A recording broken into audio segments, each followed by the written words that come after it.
Hello friends. स्वागत है आपका हमारे यूट्यूब चैनल आर के हिंदी कहानियों में। आज की कहानी है क्या पत्नी को स्वीकार कर पाया सुनील। सुनील के जाते ही उज्ज्वला कमरे में आ गई और तकिए में मुंह गड़ाकर थकी सी लेट गई। सुनील के व्यवहार से मन का हर कोना कड़वाहट से भर गया था। जितनी बार उसने सुनील से जुड़ने का प्रयत्न किया था उतनी बार सुनील ने उसे बेदर्दी से झटक डाला था। उसने कभी सोचा भी नहीं था कि जीवन में ये मोड़ भी आ सकता है। शादी से पहले कई बार उपहास भरी नज़रें और फब्तियां झेली थीं, पर उस समय कभी ऐसा सोचा नहीं था कि स्वयं पति भी उसके प्रति उपेक्षा और घृणा प्रदर्शित करते रहेंगे। बचपन कितना आनंददायी था। स्कूल में बहुत सारी लड़कियां उसकी सहेलियां बनने को आतुर थीं। अध्यापिकाएं भी उससे कितना प्यार करती थी।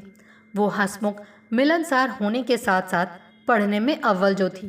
पर ऐसे निश्चिंत जीवन में भी मन कभी कभी कितना खिन्न हो जाया करता था। उसे बचपन की वो बात आज भी कितनी अच्छी तरह याद है जब पहली बार उसने अपने आप में हीनता की भावना को महसूस किया था। माँ की एक सहेली ने स्नेह से गाल थपथपाकर पूछा था, क्या नाम है तुम्हारा बेटी? जी, उज्ज्वला, उसने सरलता से कहा।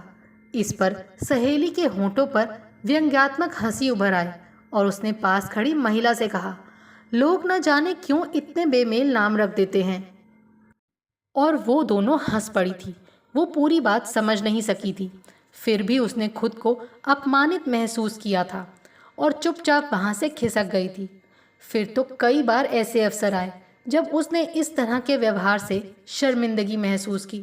उसे अपने माता पिता पर गुस्सा आता था कि प्रकृति ने तो उसे रंग रूप देने में कंजूसी की, पर उन्होंने क्यों उसके काले रंग पर उज्ज्वला का नाम देकर व्यंग किया और उसे ज़्यादा से ज़्यादा उपहास का पात्र बना दिया। मात्र नाम देकर क्या वो उज्ज्वला की निरर्थकता को सार्थकता में बदल पाए थे? जब वो स्कूल के स्नेहिल प्रांगण को छोड़कर कॉलेज गई थी तो कितना तिरस्कार मिला था। छोटी छोटी बातें भी उसके मर्म पर चोट पहुंचा देती थी। अपने नाम और रंग को लेकर किया गया कोई भी मजाक उसे उत्तेजित कर देता था। आखिर उसने किसी से भी दोस्ती करने का प्रयत्न छोड़ दिया। फिर भी उसे कितने कटु अनुभव हुए थे जो आज भी उसके दिल में कांटे की तरह चुभते हैं। सहपाठी विनोद का हाथ जोड़कर टेढ़ी मुस्कान के साथ उज्ज्वला जी नमस्ते कहना और सभी का हंस पड़ना क्या भूल सकेगी कभी वो? शर्म और गुस्से से मुंह लाल हो जाता था। न जाने कितनी बातें थी जिनसे उसका हर रोज सामना होता था। ऐसे माहौल में वो ज़्यादा से ज़्यादा अंतर्मुखी होती गई थी।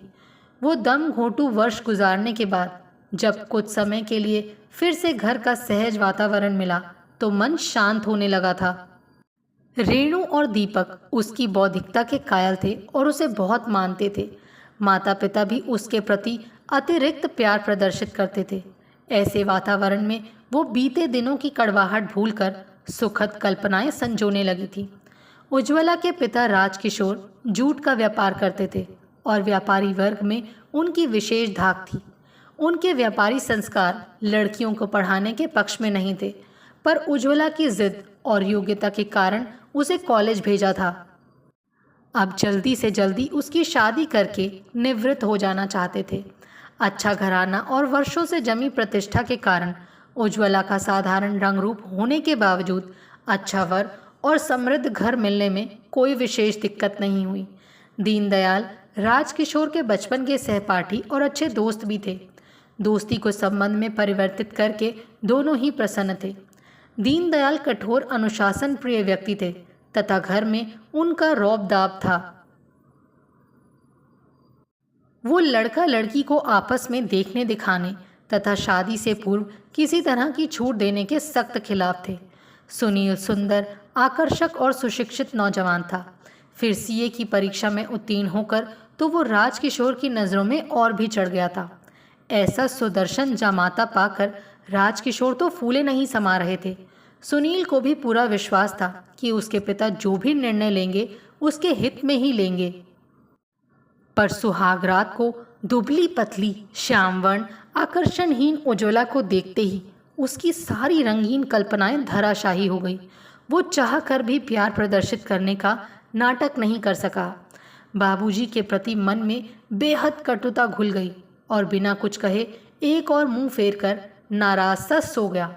पैसे वाले प्रतिष्ठित व्यापारियों का समझौता बेमेल वर वधू में सामंजस्य स्थापित नहीं करा पाया था। उज्ज्वला धड़कते दिल से पति की खामोशी के टूटने का इंतजार करती रही। सब कुछ जानते हुए भी इच्छा हुई थी कि सुनील की नाराजगी का कारण पूछे, माफ़ी भी मांगे, पर सुनील के आकर्षक व्यक्तित्व से सहमी वो कुछ बोल नहीं पाई थी। आखिर घुटनों में सिर रखकर तब तक आंसू बहाती रही जब तक नींद नहीं आ गई थी। बहू खाना नहीं खाना क्या? सास के स्वर से उज्ज्वला अतीत के उन दुखद भंवरों से एक झटके से निकलकर पुनः वर्तमान से आ जुड़ी। न जाने उसे इस तरह कितनी देर हो गई। हड़बड़ाकर गीली आंखें पोंछ ली और अपने आप को संयत करती नीचे आ गई। वो खाने के काम से निवृत्त होकर फिर कमरे में आई तो सहज ही चांदी के फ्रेम में जड़ी सुनील की तस्वीर पर दृष्टि अटक गई। मन में फिर कोई कांटा खटकने लगा। सोचने लगी, इन 2 सालों में किस तरह सुनील छोटी छोटी बातों से भी दिल दुखाते रहे हैं। कभी कभार अच्छे मूड में होते हैं तो 2-4 औपचारिक बातें कर लेते हैं, वरना उसके बाहुपाश को बेदर्दी से झटक कर करवट बदल लेते हैं। अब तक एक बार भी तो संपूर्ण रूप से वो उसके प्रति समर्पित नहीं हो पाए हैं। आखिर क्या गलती की है उसने? शिकायत तो उन्हें अपने पिताजी से होनी चाहिए थी। क्यों उनके निर्णय को आंख मूंद कर सर्वोपरि मान लिया? यदि वो पसंद नहीं थी तो शादी करने की कोई मजबूरी तो नहीं थी। इस तरह घुट घुट कर जीने के लिए मजबूर करके वो मुझे किस बात की सज़ा दे रहे हैं? बहुत से प्रश्न मन को उद्वेलित कर रहे थे, पर सुनील से पूछने का कभी साहस ही नहीं कर सकी थी। नहीं, अब नहीं सहेगी वो। आज सारी बात अवश्य कहेगी। कब तक आज की तरह अपनी इच्छाएं दबाती रहेगी? उसने कितने अरमानों से आज रेणु और दीपक के साथ पिकनिक के लिए कहीं बाहर जाने का कार्यक्रम बनाया था। बड़े ही अपनत्व से सुबह सुनील को सहलाते हुए बोली थी, आज इतवार है, मैंने रेणु और दीपक को बुलाया है, सब मिलकर कहीं पिकनिक पर चलते हैं। आज ही क्यों, फिर कभी सही, उनीदा सा सुनील बोला। पर आज आपको क्या काम है? मेरे लिए ना सही, उनके लिए ही सही। अगर आप नहीं चलेंगे तो वो क्या सोचेंगे? मैंने उनसे पिकनिक पर चलने का कार्यक्रम भी तय कर रखा है। उज्ज्वला ने बुझे मन से आग्रह किया। जब तुम्हारे सारे कार्यक्रम तय ही थे तो फिर मेरी क्या ज़रूरत पड़ गई? तुम चली जाओ, मेरी तरफ से कोई मनाही नहीं है। मैं घर पर गाड़ी भी छोड़ दूंगा, कहकर सुनील ने मुंह फेर लिया। उसे बेहद ठेस पहुंची। पहली बार उसने स्वेच्छा से कोई कार्यक्रम बनाया था और सुनील ने बात को इस कदर उल्टा ले लिया। ना तो वो कोई कार्यक्रम बनाती और ना ही ये स्थिति आती। उज्ज्वला ने उसी समय दीपक को फ़ोन करके कह दिया, तेरे जीजा जी को कोई ज़रूरी काम है, इसीलिए फिर कभी चलेंगे। मन बहुत खराब हो गया था। फिर किसी भी काम में जी नहीं लगा। बार बार अपनी स्थिति को याद करके आंखें भरती रही। क्या उसे इतना भी अधिकार नहीं कि अपने किसी शौक में सुनील को भी शामिल करने की सोच सके? आज वो सुनील से अवश्य कहेगी कि क्यों वो उसे इस कदर घृणा करते हैं और उसके साथ कहीं भी जाना पसंद नहीं करते। शाम उतरने लगी थी। लंबी परछाइयाँ दरवाज़ों में से रेंगने लगी तो उज्ज्वला शिथिल कदमों से रसोई में आकर खाना बनाने में जुट गई। हाथों के साथ साथ विचार भी तेज गति से दौड़ने लगे। रोज की ये बंदी बंधाई जिंदगी, जिसमें जीवन की जरा भी हसरत नहीं थी, बस भावहीनता मशीनी मानव की तरह से एक के बाद एक काम निपटाते रहो। कितनी महत्वहीन और नीरस है ये जिंदगी। माता पिता खाना खा चुके थे, सुनील अभी तक नहीं आया था। उज्ज्वला बचा खाना ढककर मन बहलाने के लिए टीवी के आगे बैठ गई। घंटी बजी तो भी वैसे ही कार्यक्रम में खोई बैठी रहने का उपक्रम करती रही। नौकर ने दरवाज़ा खोला। सुनील आया और जूते खोलकर सोफे पर लेट सा गया। बड़ी देर कर दी, चल हाथ मुंह धोकर खाना खा ले, बहू इंतज़ार कर रही है तेरा, माँ ने कहा। बचपन का एक दोस्त मिल गया था, इसीलिए कुछ देर हो गई। वो खाना खाने का बहुत आग्रह करने लगा, इसीलिए उसके घर खाना खा लिया था, सुनील ने लापरवाही से कहा। उज्ज्वला अनमनी सी उठी और थोड़ा बहुत खाकर बाकी नौकर को देकर अपने कमरे में आ गई। सुनील जैसे आदमी को कुछ भी कहना व्यर्थ होगा। यदि मन की भड़ास निकाल ही देगी तो भी क्या ये दरारें पाटी जा सकेंगी? कहीं सुनील उससे और ज़्यादा दूर ना हो जाए। नहीं, वो कभी भी अपनी कमज़ोरी जाहिर नहीं करेगी। आखिर कभी ना कभी तो उसके अच्छे बर्ताव से सुनील पिघलेंगे ही। मन को सांत्वना देती उज्ज्वला सोने का प्रयत्न करने लगी। सुबह का सुखद वातावरण, ठंडी ठंडी समीर और तरह तरह के पक्षियों के मिले जुले स्वर जैसे कानों में रस घोलते हुए। सुबह नींद कितनी जल्दी टूट जाती है। बिस्तर से उठकर बेतरतीब कपड़ों को ठीक करती उज्ज्वला सोचने लगी, कितनी सुखी होती हैं वो लड़कियां जो देर सुबह तक अलसाई सी पति की बाहों में पड़ी रहती हैं। वो कमरे के कपाट हौले से भिड़ाकर रसोई में आ गई। उसने घर की सारी जिम्मेदारियों को स्वेच्छा से ओढ़ लिया था। उसे इसमें संतोष महसूस होता था। वो सास ससुर की हर ज़रूरत का ख्याल रखती थी, इसीलिए थोड़े से समय में ही दोनों का दिल जीत लिया था। भजन कब के बंद हो चुके थे। कोहरे का झीना आंचल हटाकर सूरज आकाश में चमकने लगा था। कमरे के रोशनदानों से धूप अंदर तक सरक आई थी। सुनिए जी, अब उठ जाइए, 8:30 बज रहे हैं। उज्ज्वला ने हौले से सुनील की बाह पर हाथ रखकर कहा। चाह कर भी वो रजाई में ठंडे हाथ डालकर अधिकार पूर्वक छेड़ते हुए नहीं कह सकी कि उठिए वरना ठंडे हाथ लगा दूंगी। बिना कोई प्रतिकार किए सुनील उठ गया तो उज्ज्वला ने स्नान घर में पहनने के कपड़े टांग दिए और शेविंग का सामान श्रृंगार मेज पर लगाने लगी। जरूरी कामों को निपटाकर सुनील दाढ़ी बनाने लगा। उज्ज्वला वहीं खड़ी रही, शायद किसी चीज की जरूरत पड़ जाए। सोचने लगी, सुनील डांटते हैं तो बुरा लगता है, पर खामोश होकर उपेक्षा जाहिर करते हैं तब तो और भी ज्यादा बुरा लगता है। जरा तौलिया देना तो, विचारों की श्रृंखला भंग करते हुए ठंडे स्वर में सुनील ने कहा। उज्ज्वला ने चुपचाप अलमारी में से तौलिया निकालकर सुनील को थमा दिया। सुनील मुंह पोंछने लगा। अचानक ही उज्ज्वला की निगाह सुनील के चेहरे पर बने हल्के हल्के से सफ़ेद दागों पर अटक गई। मुंह से खुद ब खुद निकल गया, आपके चेहरे पर ये दाग पहले तो नहीं थे। ऐसे ही कई बार सर्दी के कारण हो जाते हैं, बचपन से ही होते आए हैं, सुनील ने लापरवाही से कहा। फिर भी डॉक्टर से राय लेने में हर्ज ही क्या है? तुम बेवजह वहम मत किया करो, हमेशा अपने आप मिटते रहे हैं। कहकर सुनील स्नान घर में घुस गया तो उज्ज्वला भी बात को वहीं छोड़कर रसोई में आ गई और नाश्ते की तैयारी में लग गई। पर इस बार सुनील के चेहरे के वो दाग ठीक नहीं हुए थे। धीरे धीरे इतने होते गए कि चेहरे का आकर्षण नष्ट होने लगा था। सुनील पहले जितना लापरवाह था अब उतना ही चिंतित रहने लगा।